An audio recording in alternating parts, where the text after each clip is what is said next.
Hey, the high school dropout. Still rocking that pathetic style, huh?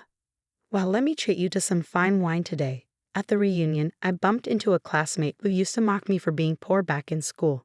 Despite us both being grown adults now, the moment he spotted me, he unbelievably held his wine glass over my head and poured the wine all over me. The rich aroma clung to my entire body, leaving me feeling terrible. How about that? Bet you're thrilled to get a taste of the high life, high school dropout. This guy hasn't changed one bit since those days. I was beyond angry, filled with disappointment. I've made up my mind, decided about what I declared something ruthless to the classmate who mocked me. Then his eyes widened, and his face turned pale rapidly. Well then, let's start my counterattack in full. My name is Kevin. Raised in a typical family with a self-employed father and a stay-at-home mother, my childhood was free from significant hardships. After school, I tossed my backpack and play in the neighborhood park with friends until dusk. But things changed when I entered middle school. My father stopped coming home due to his work. It was normal for my dad to come home after I had gone to bed and leave early in the morning. I just assumed it was normal for him not to be around much. But on his rare days off, he did try to provide some family time, like going for drives nearby or taking us to amusement parks. And then it was just my mom and me. Mom, are you okay? One late night as I got up to use the bathroom, I saw her sighing repeatedly while looking at the household budget book. Yeah, I'm fine. You don't have to worry about anything, she said with a smile. But her face was visibly worn. Lately, there had been changes at the dinner table. The number of side dishes had decreased, and the fruits that used to be a staple were now gone. The lunches she packed for me each morning also changed, mostly just plain rice with a small amount of pickles or simmered dishes. One day, Brad caught sight of my meager lunch and started picking on me. Your dad ran off in the night, leaving your family behind, didn't he? I heard it from my dad. That's why you bring such lame lunches, right? It's hilarious, he said, laughing with his cronies. I was so angry I almost lashed out, but the image of my mom's smiling face came to mind and I clenched my fists to hold back. I don't want to cause trouble for Mom. Brad was the son of the president of Bradley Merchandising, a well-known food company in the area, and was seen by teachers as a model student due to his good behavior. In reality, however, he was a terrible guy who used his father's status and connections to bully others. If anyone stood up to him, they became his target. Fearing this, my classmates gradually distanced themselves from me, turning a blind eye to how I was treated. Encouraged by this, Brad's teasing only escalated, and finally, I reached my breaking point. It was lunchtime as usual. I sat in my usual spot, a secluded corner of the staircase, eating my lunch. Hey, who's Kevin? Brad yelled. Yo, Brad, I replied. Brad approached me with a sneering smile. I usually ignored him, but he didn't like that and took an unexpected action. Typical peasant's lunch looks as bad as ever, he said, reaching for my lunchbox. Hey, what are you doing? I impulsively knocked Brad's hand away. Ouch, you sorry, but he suddenly reached for it. Then Brad snatched my lunchbox and slammed it onto the floor. The rice and leftover meat and potatoes from last night scattered in a sad mess. I pictured my mother's sad face. What the heck are you doing? I shouted, grabbing Brad by the collar. Think you can hit me? You know what'll happen if you do, he said with a smug look, seeing his triumphant face. I lost all restraint. Before I knew it, I was on top of Brad, his handsome face red and swollen, his lips split. Both of us were breathing heavily. You'll pay for this. Brad's voice trembled. Hey, what are you two doing? A teacher from student discipline, alerted by the commotion, yelled fiercely and dragged us to the guidance office. I'm so sorry, my mother said, her face pale, bowing repeatedly. This is unacceptable, causing such a disturbance at school. The teacher with a characteristically shiny face and bulging eyes scolded us. No matter how many times I explained, the teacher wouldn't listen, instead fully believing Brad's fabricated story. Brad, as if nothing had happened, vilified me as a violent person. Being the son of a well-known local businessman, he was untouchably supported, facing no consequences. Faced with this blatant injustice, all I could do was endure. After the hellish guidance session, as my mother and I were leaving, the teacher spat out at me. I'm worried about what kind of adult you'll become, always resorting to violence. Can you even become a decent person? Just you watch. But our life became increasingly difficult. with my mom's part-time job not enough to make ends meet. Despite the violent incident with Brad, my mom believed in me to the end. Always kind, my mom was someone I didn't want to burden any further. So with a sole desire to ease her burden, I decided not to pursue college and instead chose to work.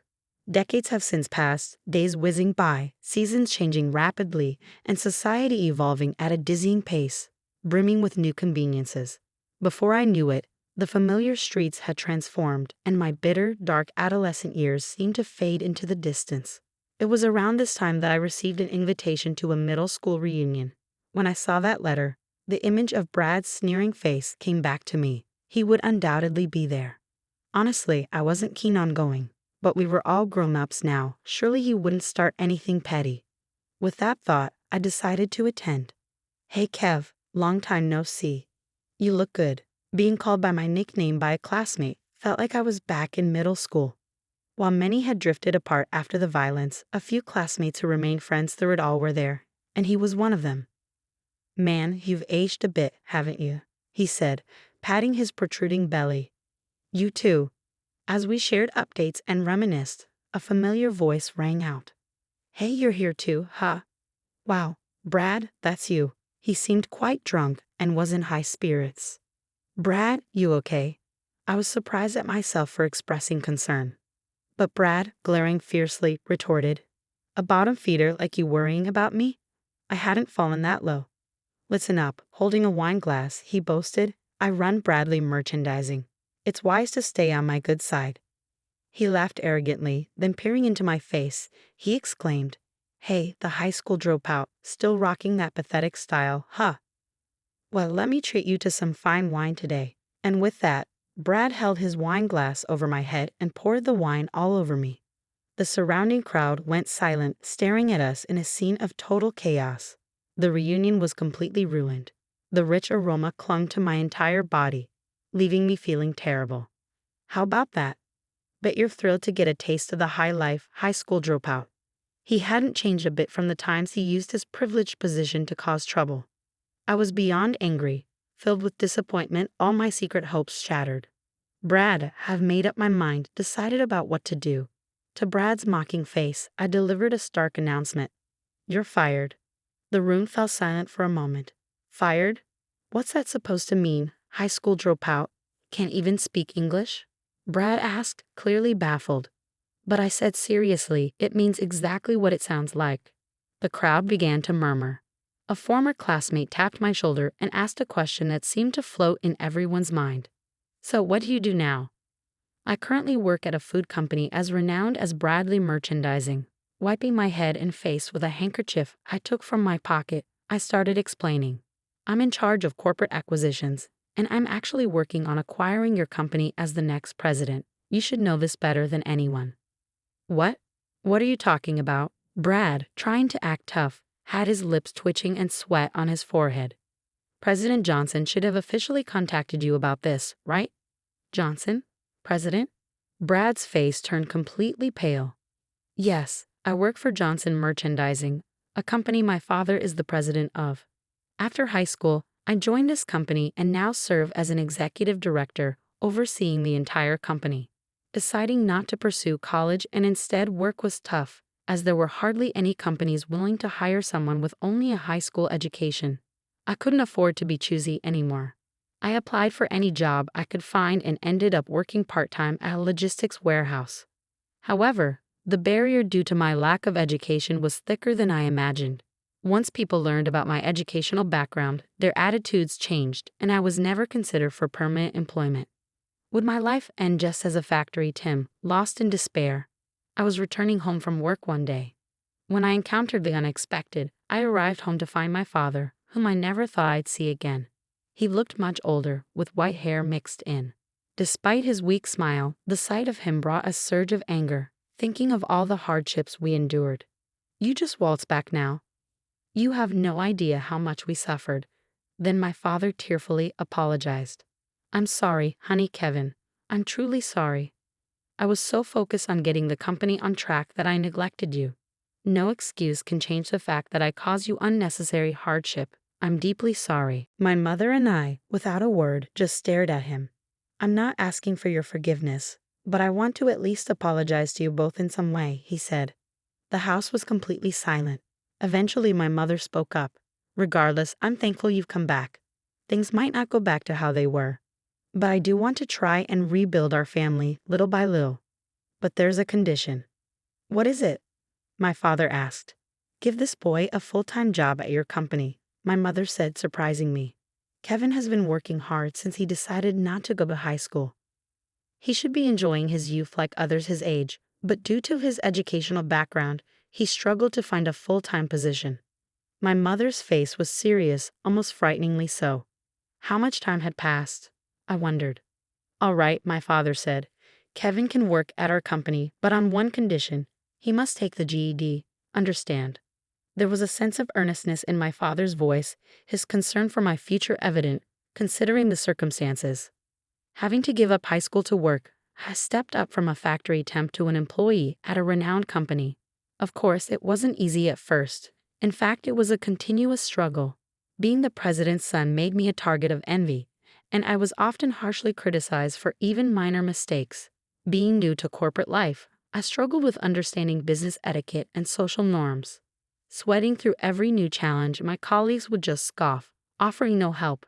I felt completely isolated at work. Despite this, I worked tirelessly, volunteering for menial tasks and responding earnestly to unreasonable demands from superiors. Seeing documents I worked hard on being thrown into the trash with a smirk, or finding my desk littered with trash, I often thought about quitting. It was disheartening to be judged through the lens of being the president's son.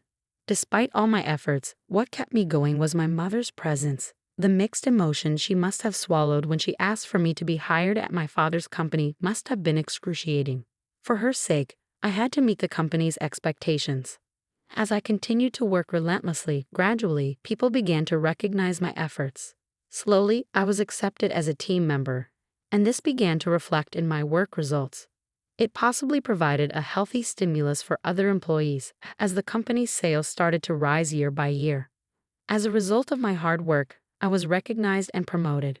From this year, I became an executive director entrusted with important tasks.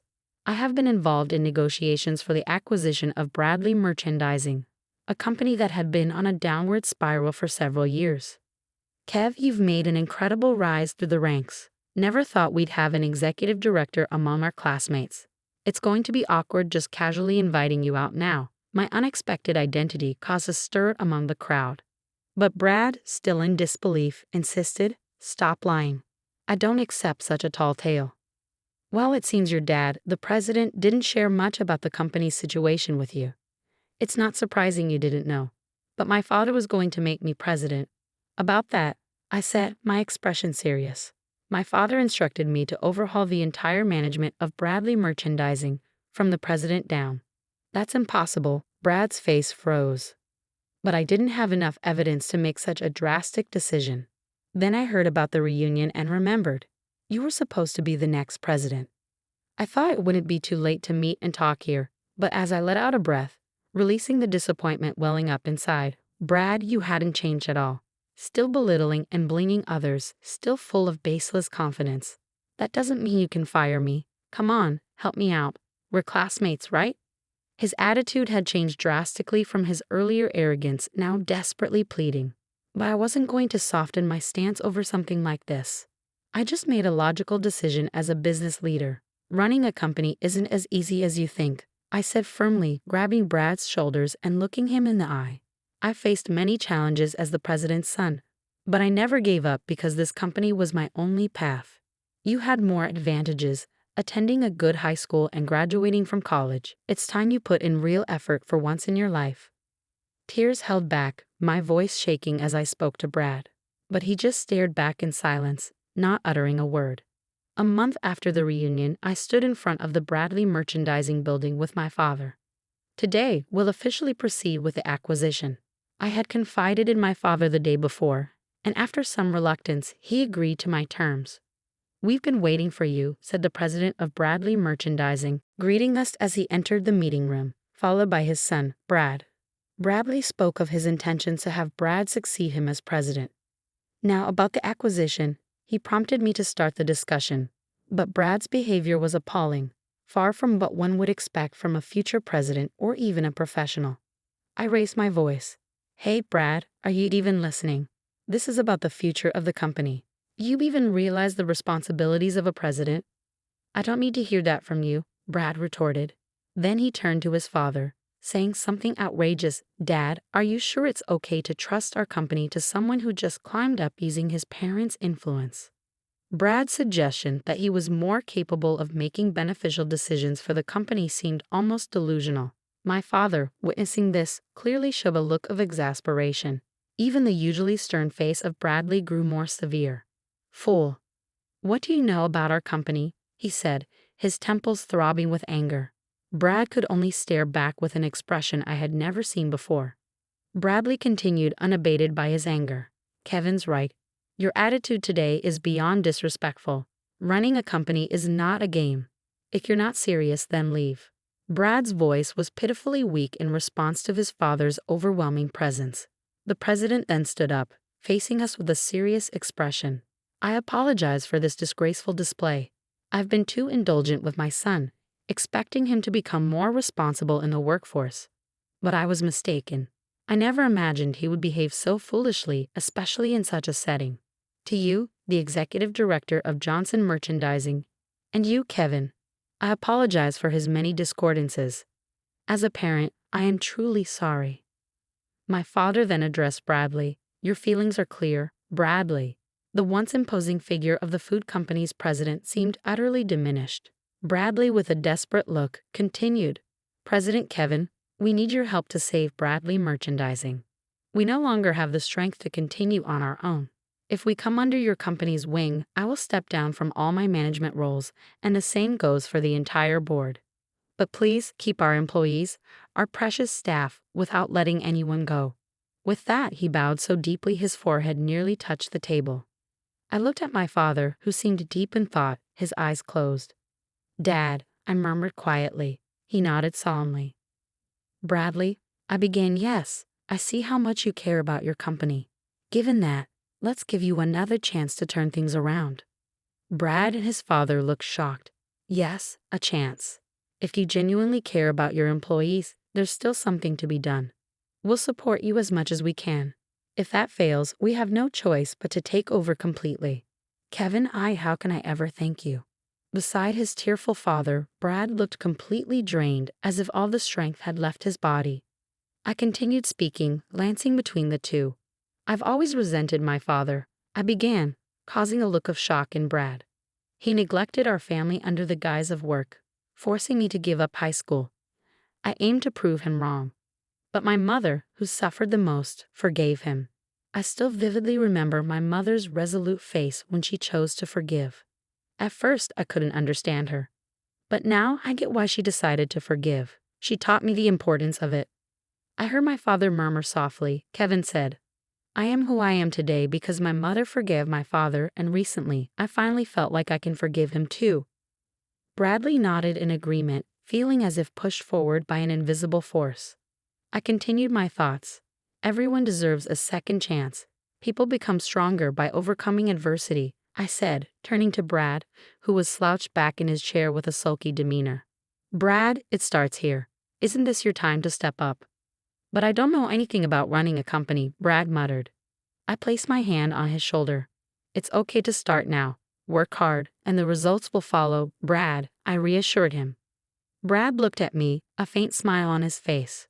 For the first time after countless discussions, Bradley Merchandising agreed to a business partnership with Johnson Merchandising and began the path to recovery. Brad became the new president with his father as an advisor. Shedding the pride of being the son of Bradley Merchandising, Brad worked tirelessly to regain the trust of each business partner through humble visits. His transformation inspired the employees, and their mindset began to shift. The company, once complacent under the guise of a large corporation and marred by internal power struggles, saw employees stand up to the challenge. Sales put more effort into their work, and the administration focused on creating a welcoming environment for business partners. Brad notably enhanced working conditions by revising inclusive welfare policies and eliminating exclusive systems, contributing to a significant turnaround for the formerly struggling Bradley merchandising. Encouraged by the changes in everyone, including Brad, the company's sales gradually climbed like ascending stairs. This year, we were even able to provide bonuses to all employees, albeit modest ones. Similarly, our company's performance improved significantly, and we've now reached a point where we can sponsor various advertising campaigns. The reunion became a catalyst for rekindling friendships with classmates, I reflected. Initially wary of Brad, they were now impressed by his transformation, sharing jokes and laughter. "Hey, can we drop the president title when we're off work?" I teased. "It's just a habit," Brad said, scratching his head in embarrassment. "Then at least call me by my old nickname when we're not working." I forgot what it was. "You used to call me that all the time." "Can't believe you remember that," Brad said, feigning exasperation. "All right, how about this? From now on, every time you call me president, you owe me a drink," I proposed with a smile. "That's a good idea." "Okay, Kev," Brad agreed, stopping in his tracks and calling me by the nostalgic nickname. "Thanks, Kev." Human nature tends to cling to negative emotions, and I've been no exception. I resented being looked down upon for being a high school dropout and felt bitter about my social standing. If I hadn't forgiven my father, I might not have reached out to Brad and others. Despite all the harassment from Brad, I couldn't give up on him. Remembering my own struggles, I realized that people who overcome hardships can face any challenge ahead. If you strongly desire to start over, you can change from that point. I plan to lead the company humbly, navigating the challenges of business with dedication alongside my valuable friends and colleagues.